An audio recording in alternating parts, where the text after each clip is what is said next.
It's almost time to kick off the new era. Spring football's almost here. Luke Fickell at a press conference. There's some interesting things he said. I want to get into that on today's Locked On Badgers. Let's go. You are Locked On Badgers, your daily podcast on the Wisconsin Badgers. Part of the Locked On Podcast Network, your team every day. What is going on, everybody? Thank you for making Locked On Badgers one of your first listens every single day. I truly do appreciate it.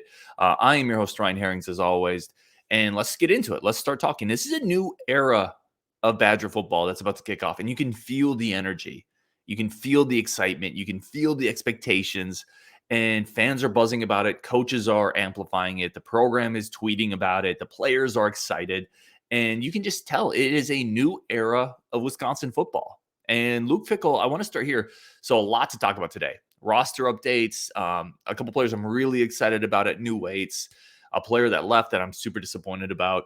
But I want to start with Luke Fickell talking to the media, taking some questions. And he had a couple really interesting statements that I pulled out of this. The first one is he acknowledged what I just led off with, right? The expectations. And I love the fact, because I asked Evan Flood when he was on, are expectations getting to the point where this program can't reach it? And, Luke Fickell addresses that. He said, no, you want expectations. That's how you find out who you really are. You want people to be excited. So I love that part. And then he went on to say something we've talked about a lot. He said, everything's a honeymoon right now, right? He addressed that. And we've talked about this on the show. He's won the honeymoon, but he also understands, he mentioned the players, the bond, the body language is great, but they haven't been tested. They haven't had adversity. So it's still a honeymoon phase. Luke Fickell acknowledges that. He knows the bottom line, right? He knows you're judged on wins and losses, on conference championships, on what you do every Saturday of the season. You're not judged on the offseason energy and jumping into ice pools and recruiting. He knows that. But it was cool to hear him acknowledge it, talk about how the bonds seem great so far, the culture seems great, but they haven't been tested. Agree 100% with all of that. Like, you can be excited up to this point while still acknowledging it's the honeymoon phase. I've seen a lot of people kind of throw the anchor in the water and say, I'm not moving any further till I see something on Saturday. I'm like, pull the anchor up. Be excited. You can only be excited about what we've seen so far. And what we've seen so far has been really, really great on the football side with what Luke Fickell has done up to this point. But it is still the honeymoon phase. So we acknowledge that. A couple other things that were interesting with Luke Fickell that I wanted to hit on. The first was he's talking about Tanner Mordecai. He's talking about the quarterbacks, but specifically Tanner Mordecai with this quote. And let's be honest here, Badger fans, this team's going to go as far as Tanner Mordecai takes them, right? Like, love the receiver group, love Longo coming in, love some of the pieces defensively. If Tanner Mordecai has a bad year, we're probably not we're going to fall short of expectations, right? And if he has a great year, this could be a special team. Anything in between is also going to greatly dictate where this team goes. So, Mordecai, more than any other piece in this offseason that's been added, is the fulcrum upon which this season will kind of tip one way or the other. And, talking about Tanner Mordecai, Luke Fickell said, Mordecai in particular has been great. Embrace the unique cultures, and guys in the locker room, hasn't walked in and expected anything to be handed to him. He's done it in a humble way with an incredible work ethic. Who does that remind you of, Badger fans? Listen, I know that it's gone in a weird way in the NFL recently. That reminds you of Russell Wilson. It reminds me of Russell Wilson. If you remember the quotes about Russell Wilson coming into that locker room, winning it over with humility and work ethic, right? Becoming an instant leader. This quote sounds like it was made about Russell Wilson when he came over. It's about Tanner Mordecai, humble, work ethic, winning over the locker room, being a great example. Those are really great things, Badger fans. To hear that about, and someone will say, what else would Fickell have said? Well, he would have said nothing if there was nothing good to say. Like, he wouldn't have trashed the kid, but he wouldn't have come out and said, this kid has really done everything that we've thought. He's done it humbly, great work ethic. These are really good signs for the year, because this team will go as Tanner Mordecai goes. And if there's one spot, if there's one area, if there's one position you want to hear work ethic, humility, leadership associated with, it's your transfer quarterback. So very excited to see that quote. Incredibly excited about Mordecai, obviously. He talked about the receivers, and he said, I quote, they all like it. There's more opportunities for them, whether it's to be on the field, whether to actually have the ball in their hands. That's what they enjoy. So, and he went on to say that you could feel the energy, the excitement. And I think that permeates from Phil Longo, from the receiver room, from the new quarterbacks onto the fans. Everybody's excited to see these weapons employed. You know, you have new pieces on the chessboard and a new guy moving them around. And we're very excited. I think I can speak for the fan base to see how that plays out. One of the things he talked about is, you know, they've asked some of them to get a little slimmer, to get a little quicker, potentially doing things they didn't used to do. I'm sure Badger receiver or the receivers in that room aren't terribly disappointed to maybe be blocking a little bit less, be used as decoys a little bit less. So I'm excited for that one. Another really interesting thing that he said, and I love this about this coaching staff. So he said, we're not talking about the defense because there's been so much talk about, you know, what's this defense going to be? They were a 3-3-5. We've always been a 3-4. Are they going to come in and just kind of mash all these square blocks into round holes? And, you know, Luke Fickell said, listen, we're not going to over scheme it. We're not going to override it. We may want to be a 3-3-5, but if our 11 best players are 2 outside linebackers and they're on a line of scrimmage, we'd be crazy not to play the 2 outside linebackers at the line of scrimmage. This is the key part here. It's the coach's ability to understand, okay, what do we have and what do we need to do to be successful? The reality is it's about players. Who else says that exact same thing? Phil Longo, right? Phil Longo says that exact same thing on the offensive side. We're not going to be stubborn. We're not going to sit and try to force these players into roles and positions they're not comfortable in. We're going to adapt as coaches to what we have in the cupboard. That's a sign of a couple things. That's a sign of confidence. You have to be confident as a coach to adapt your scheme because the coaches who aren't confident rely almost entirely on what they know best, which is their scheme, and they try to force players into it. And you have to have a little bit. I don't think any coach is truly without ego. But you have to have a little less ego if you're going to go into a season adjusting what you want to do based on the players instead of trying to make the players adjust based upon what you want to do as a coach. So, you know, you're hearing this from the offensive side. You're hearing this from the defensive side. Both sides are saying, listen, we're here to adapt to the players. We have a mentality, what we want to do. And we have a bigger picture idea of who we want to be, but we're not going to force players in the roles they're not comfortable in. And I think previous staffs have at times been a little stubborn. This staff is not going to do that offensively or defensively, at least from what they said. I think that's a great sign for Badger fans. It tells you this staff is flexible. It tells you they're adaptable. It tells you they can take a look at what is on the field and what's in the locker room, and they can adjust what they want to do to fit those pieces. Those are really good signs, Badger fans. So I was excited to see that again. Another one I wanted to point out here, and he's talked about this before, Coach Fickell has, about the fourth quarter games that Wisconsin in the last couple of years hasn't been able to finish. And potentially that's a lack of toughness, right? You got to finish those games. And he just continues on. Luke Fickell says, I think the number one most important thing for us is toughness, mental toughness, emotional toughness, be able to handle those things, to be able to push ourselves. These 34 days of spring ball, it's a mental toughness, and we've got to figure out what we've got. Yeah, I love the emphasis on toughness, and I think it starts in the locker room. It starts in the weight room. We've had Brady Collins on the show. That dude, he's talked about it. His job is to help build culture, and that starts in the locker room. I think you're going to see a different type of edge from the Badgers this year, and that the locker room and that weight room, I think, is going to be a big part of it. So I'm very excited, Badger fans. Those are just some of the key points I wanted to pick out. Again, I think it's about a coaching staff that's willing to adapt. Tanner Mordecai coming in, being confident, showing work ethic is awesome to see. And then even at the end, even then, you know, Luke Fickell understands that it's still the honeymoon phase. So the rubber still has to meet the road at some point. But I think we're all very excited to get this going. New era, let's go. Coming up next, I'm going to talk about 3 big things that made me raise my eyebrows seeing the new roster come out. Players that I'm interested now that I've seen their updated weight. So we're going to talk about it next on Locked On Badgers. But first, today's show is brought to you by our good friends over at FanDuel. Listen, tournament's heating up. Basketball playoffs are coming. This is an excellent time to get started with FanDuel because now not only is all this amazing sports action happening, new customers will also get their no sweat first bet up to $1,000. That's bonus bets back if your bet doesn't win.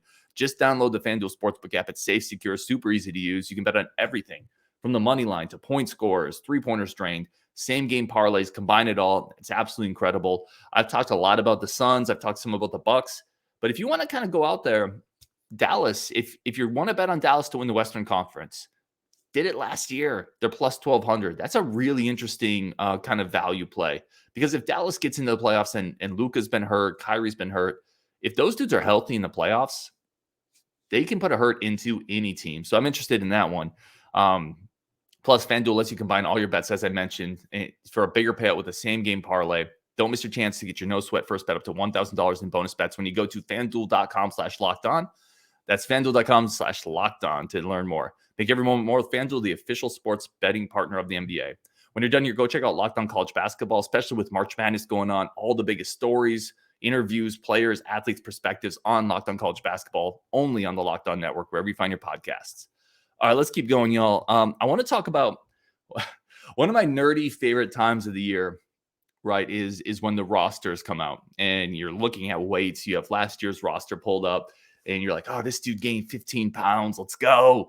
I really enjoy it. It's not just the fact that you can kind of line two rosters up with each other and see what's changed, what's been updated.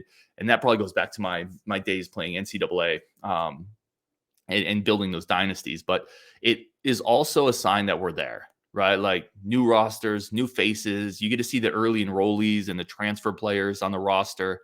So I'm excited about it. But with that always comes some players who are no longer there, right? Ashford, the cornerback, sat out all last year with an injury. Colorado kid, no longer listed on the roster. This one, Badger fans, is a bummer for me. Like I've been high on Ashford since he committed, and it's just simply because of, the height, weight, speed. There's just not a lot of 6'1", 190-pound corners that run a 4.4. And that's what he was. He was a height, weight, speed guy at a position where you need height, weight, speed. So to see him leave the program early, he's been hurt, and a lot of height, weight, speed guys never transition into anything. Like they remain a project and they never fulfill the potential. So, I mean, you don't really know what he could end up being. Potentially, it was just a ball of clay. And I was excited about a 6'1", 6 foot cornerback with size and with speed. But yeah, Ashford no longer listed on the roster. It looks like that potential has parted ways with the Badgers. So, certainly wish him luck wherever he goes. But that one is gone, and that's a bummer. But we talked about it. One of the things we talked about, and I've said it several times, is buckle up a little bit during the spring practice session, because we're going to see names leave the program. Ashford's not going to be the first. Don't be surprised if you see 4, 5, 6 players leave. There's spots that are deeper than they used to be. There's players that are going to be reevaluated by this new staff and may not like where they stand. And that doesn't make them bad players. It doesn't make them bad dudes. It doesn't mean they can't hack it academically. They just might find an easier road somewhere else. And that's okay. That also doesn't mean they're uncompetitive. I see that notion sometimes from fans there. A player will transfer to a spot where he has a better chance of competing, and fans will say, I don't want him anyway if he doesn't want to compete. I don't know. Like, you also want to go somewhere where you have the best shot of playing. Like, you're trying to maximize your couple years of playing time so you can get to the NFL potentially, right? If you can go somewhere where you're not competing with a multiple dudes, you can play earlier. Like, I don't necessarily think that's a sign of somebody who's not competitive. It can be, but I don't think it always is, I guess, is where I'm going with that. All right, let's move on. I got 3 players from this roster that jumped out to me as well. Obviously, Ashford leaving. I got 3 other players that really jumped out to me with either weight gain or because of their importance this year. All right, let's go. The first one is TJ Bollers, up to 268. So Bollers put on almost 20 pounds, I think. I don't have his last year's roster right in front of me, but 270-ish right now for TJ Bollers. If you remember when he came out of high school, out of Iowa, there was always a thought that he may end up being a defensive end. We're not really sure if he's going to be a big outside linebacker or if he's going to end up being like an Alec James, like a Chikwe Obasi type of a player. It looks like he's going that latter route. Like, he's not playing linebacker at 270. And he's probably going to keep getting bigger, by the way. So I think this is great. I think this is absolutely great. I think his skill set might work better on the defensive line. I think we need more disruptive players there. He was a big-time recruit who was able to be disruptive in high school. So I'm excited about this. I think he might be growing into, if you remember, Alec James played he was about 260, 265, had 6.5 sacks as a defensive end, if I remember correctly. Like, I would kill for that type of penetration and that type of pressure from one of our defensive linemen. So I'm excited about where TJ Bollers is potentially going in this new defense. I think he's going to be a defensive end, and I'm excited to see it. The next one up, Avion Jones. And I've talked about Avion, up 6 pounds, 5'11", 193. The reason I find this interesting is Avion is now the heaviest cornerback on the roster, right? So just put that in the back of your head. He's a kid with a bigger build. He's also 5'11", so he's one of the tallest corners. He's the biggest corner. He can run. Really good high school film. Evan Flood talked to him the other day, liked him a lot. When I saw that he was up to 193, I'm instantly like, this is a corner who you might be able to use against physical receivers on the other team, right? 5'11", 193. He feels like a guy who's going to play this year. I love seeing that he's getting bigger and stronger. Some of the before and after pictures, they were on Twitter. He looks like a beast. So I'm excited to see Avion. I'm excited that he's a little bit bigger this year. I think they're going to use him. And the other one's Curtis Neal. Curtis Neal up 7 pounds. Obviously, Curtis Neal was a big-time get that Wisconsin really only got because he was coming off an injury. I shouldn't say that, but it helped them. There was a very real chance that if Curtis Neal had been healthy his entire high school career, he would have been at like an Alabama or an Ohio State. Like he had a lot of that type of potential, and the knee injury slowed him down. And now you're going to need him this year, right? Keanu Benton's gone. I think you're looking at Neal, maybe with Jamel Howard and Gio Paez to anchor the middle. And Neal being a little bigger, coming in healthy, almost 300 pounds. I'm excited. I'm really excited to see how he plays this year. So it's great to see him gain some weight. Excuse me. Those were a couple of the 3 big ones that I saw, but here's a couple other interesting ones for me. Aaron Witt. Like, I keep saying I'm not going to talk about Aaron Witt until he gets healthy. And then I look at the roster, and it's Aaron Witt, 6'6", 265 pounds. My goodness. Like, if he could just get on the field, like 6'6", 265, with the athletic ability that he's flashed, just get healthy, man. Just get healthy. You deserve it. First of all, you deserve it as a player, but we all want to see a 6'6", 265-pound wrecking ball out there. So Aaron Witt caught my attention. He's a little bigger. Darian Varner, the transfer coming in, he's at 6'3", 278. That's great. He was, I think, about 265, 260 last year at Temple. Coming in at 278. Great size. I think he's going to play right away. I had him in my initial starting group. I think he's going to play a ton no matter what. And he's coming in at around 280. So great size for a strong set defensive end. Great to see that. Jack Nelson is lighter. And I was wondering this, talking to a buddy of mine, and I thought, I wonder if we're going to see offensive linemen shed some weight. And I don't think we've seen enough to know for sure, right? Some players got bigger, some got shorter or smaller, not shorter. That'd be weird. Some got a little smaller, some got a little bigger. So I'm not trying to paint a big trend here, but it is interesting to see your left tackle lose 5 pounds coming into an air raid type of an offense, right? I wonder if that was purposeful. I wonder if he's trying to get a little quicker to maybe get back into his pass sets a little easier. So that one was interesting to me. Braden Moore, true freshman, coming in at 6'2", 197. Let's go. That's a great. Listen, we talked to John Garcia about Braden Moore, right? The 4-star safety coming in out of high school, enrolling early. And he said, this dude's going to be ready to play right away. And certainly the size, 6'2", 197. Yeah, he's going to be ready to play right away. Excited to see that. Almost certainly going to be on special teams this year. Chris Brooks going up to 225 as a receiver. I wonder if you're starting to get into kind of, is he a receiver or is he kind of a small tight end category with Chris Brooks? Definitely somebody I'm intrigued to see. Big, powerfully built kid. So he's a little bigger as a receiver. Excited to see that. And then one more that I liked, Turner. Oh, yeah, Turner and Muma, both the inside linebackers, putting on about 10 pounds. Muma's up to 240. So I know there's a lot of hype for Muma. If he's as fast as he was last year with 10 more pounds of muscle, you could be looking at a breakout year for Muma this year. So really excited to see. Again, let me know if anybody else got your eye. Very excited specifically about Curtis Neal this year, getting a little bigger. Avion Jones, biggest cornerback, heaviest cornerback on the roster, and then TJ Bollers up to 268. I think he's going to play. I think it's a great way for him. I think he's probably better suited as a defensive end. So I'm excited for that as well. All right, coming up, a bunch of your comments, including people who continue to disagree with me pretty heavily with where I put Wisconsin in the Big Ten brands, plus some football talk from y'all. So a bunch of your comments coming up next on Locked On Badgers. But very first, a quick word from our friends of the show. All right, welcome back to Locked On Badgers. Really do appreciate everybody tuning in. If you like the show, hit the subscribe button. It's one of the easiest ways you can support us. Our content's always free, always coming to you every single day. So if you like the show, tell a friend, leave a review, hit the subscribe button, join our Discord. There's a lot of ways you can support what we're trying to do here. And the goal remains the same, to build this Badger community, to elevate voices of people that deserve to be elevated, and to create a greater discussion around this Badgers program, football and basketball. So if you like the show, hit the subscribe button, hit the like button, tell a friend. We really do appreciate it. And let's get into some of your comments. Most of these are off the YouTube chats, the YouTube comments, but there's a couple off Twitter as well. I'll try to get to them all. Eric Hoffman said, pretty sure, and this, by the way, this is in reference to, I don't think this rumor has any smoke. I don't think it has any legs, but people have worried that Connor could leave, right? And I don't think it's happening. But Eric Hoffman says Connor's team growing up was Michigan. He also shows a lot of signs of loving the Badger program. Yeah, the thing with Connor is, I think we've proven, and I say we've, but the Varsity Collective, the Wisconsin NIL, I think the NIL program here has proven that they'll pay people. I don't think we're going to lose Connor because another school comes in and blows away our NIL department. And then it comes down to, opportunity, fit. Great Guard let him start as a freshman. I shouldn't say let him start, like he earned that.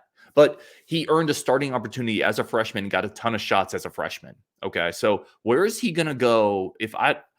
I'm not saying Wisconsin, it would be the highest bidder in NIL, but I think they'll be competitive. So where is he going to go where he's going to get a better opportunity than at Wisconsin, where he was just able to start for most of the year as a freshman?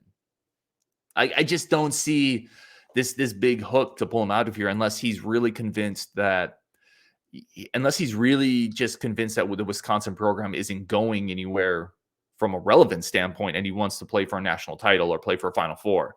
But aside from that, I just don't see it. I don't think there's any real smoke there. Tom Nesis says, always a positive to keep winning. Not sure what it does for next year. There will be players leaving, players entering the program, chemistry, player roles, everything else will be different. Yeah, he goes on to say, this is a good point, because we've talked about the NIT, right? And how this could be a springboard into next season. Is it a springboard if 3 people transfer in, you have 3 new high school recruits, maybe 2 people transfer out, So Tom's point is correct that it's not going to be a 1-for-1 transfer. It's not like you win the NIT and 2 weeks later you're playing the next regular season games of next year. There's a big layoff with a lot of roster turnover potentially. Where I do think there is carryover, it's with the players like Stephen Crowell, Connor Segan, who will definitely be here next year, in my opinion. I told you I'm going to be shocked if he leaves. I think that's where some carryover can be. With Chucky Hepburn scoring 27, I think you can get some carryover there, but certainly it's not a 1-for-1 thing. If you win the NIT, you're guaranteed to carry that over into the next year because every locker room is different. Tom is a coach himself. He knows that better than anybody. Every locker room is different, and it's not always going to be the same. So, yeah, there's no guarantee that what you do in the NIT carries over, but I think it's certainly better than losing in the NIT, So that's where I'm at there. I think Tom would agree with that. Let's see. David P says, I think Wisconsin is a tier 2 nationally when considering the football basketball combo. It's been pretty sustained success now for 20, 30 years in both sports. At this point, they are tier 2 in the big. Yeah. So I got a lot of comments, both DMs, Twitter, YouTube comments. Just about nobody agrees with my take that I have Wisconsin in the tier 3 of the Big Ten brands, and I have Penn State at 2. Okay, let me start here because there's a couple more comments down here about women's sports. For example, this is from Mickey Allen. He said, tier 3, really, Ryan? We've been good in football, basketball. And what about the women? They're going out winning nationals in hockey, volleyball, soccer. Mickey says, I'm way off on this. And Mickey, first of all, I appreciate the comment, man. I really do. I want to be careful how I say this. The women's sports at Wisconsin are incredible. They deserve a lot more recognition than they get. They are powerhouses. Women's hockey just won another national title. Volleyball is a monster. I don't think any of those sports move the brand nationally. Again, I'm trying to be incredibly respectful when I say that, but when I'm talking about brand recognition, I think it's football and it's kind of basketball. And I think football is mostly what it is. I don't think the other sports move the needle. I really don't. And that is not to diminish them at all. They're incredibly successful. And again, women's hockey just won another national title. It's amazing. I just don't think nationally that moves the brand. I think the brand is mostly tied to football with some basketball, and everything else kind of can help. But you look at who are the biggest brands in college football? I mean, just rattle them off. It's Ohio State, Alabama, Georgia. Again, I'm talking the biggest athletic brands. It's just all football. It's the football powerhouses. Nobody's a big brand because they have a great lacrosse team, or that is a great brand. Look at their track and field team. It's not to diminish what those athletes are doing, but I just don't think it moves the needle from a brand perspective. I could be wrong. Definitely let me know. Another one here, Ryan 23,791 says football and basketball only be considered. There are other sports in the Big Ten. There absolutely are. But again, I don't think any of those other sports in the Big Ten move the needle nationally. I think when you're talking about the brand, it's football. And then it's 80 football, 20 basketball, 80-20 split. And I think that's what moves the brand. I don't think a lot else is there. I really don't. But let me know. I could be dead off on that. And I like watching volleyball, by the way. I like watching, I love watching our volleyball team when they're really good and they're rolling. I don't think it moves the brand that much. All right, let's keep going here. Jake Viss mentions, why are we not talking about the women hockey team winning their 7th championship? Yep, they just won another. I mean, that's a dynasty. That's an absolute dynasty. Tip of the cap to the ladies there, bringing home more hardware. It's an absolute powerhouse of a program. Vegas J says, Guard is who we think he is, a good coach who can't recruit or develop players. I've seen enough. You shouldn't have your job on the line to finally do your job. I mean, he is who you think he is, Vegas, and I appreciate the comment, man. He's not that's not who I think he is. I think he can develop players. I think he can recruit. You talk about he can't develop players. Johnny Davis was a lottery pick, and he came in as a high 3-star. Even if a lot of people said, well, he should have been a 4-star. Most 4-stars don't develop into to lottery picks. I mean, like he gets no credit for that. And that's the spot where I have some issues. Why does he not get credit for that? I think Steven Crowell's gotten better. Certainly some players came in with, I think, more of a limited ceiling. I don't know how much better Chucky Hepburn and Tyler Wall necessarily were going to get, but Tyler Wall, from where he came into the program to where he is now, is better. If you're going to say you can't recruit, Connor Sejan is all freshman player on the team. Nolan Winter, Gus Yaldner, a big time gets, in my opinion. Does he need to recruit better? Absolutely. Like, he's got his warts. I just don't think it's one or the other. It's not he has no issues, or it's not we need to fire him. I'm much more in the middle on Greg Gard, and I'm in the middle leaning towards I think he's a pretty good coach who just needs to clean a few things up. But listen, we're going to see. If this offseason is a disaster, if he doesn't recruit and he doesn't fill out the roster a little bit better, and we struggle again next year, I mean, that might be it for Greg Gard, and then we'll move in a different direction. And at that point, Vegas, you'd be right. So we're definitely going to see.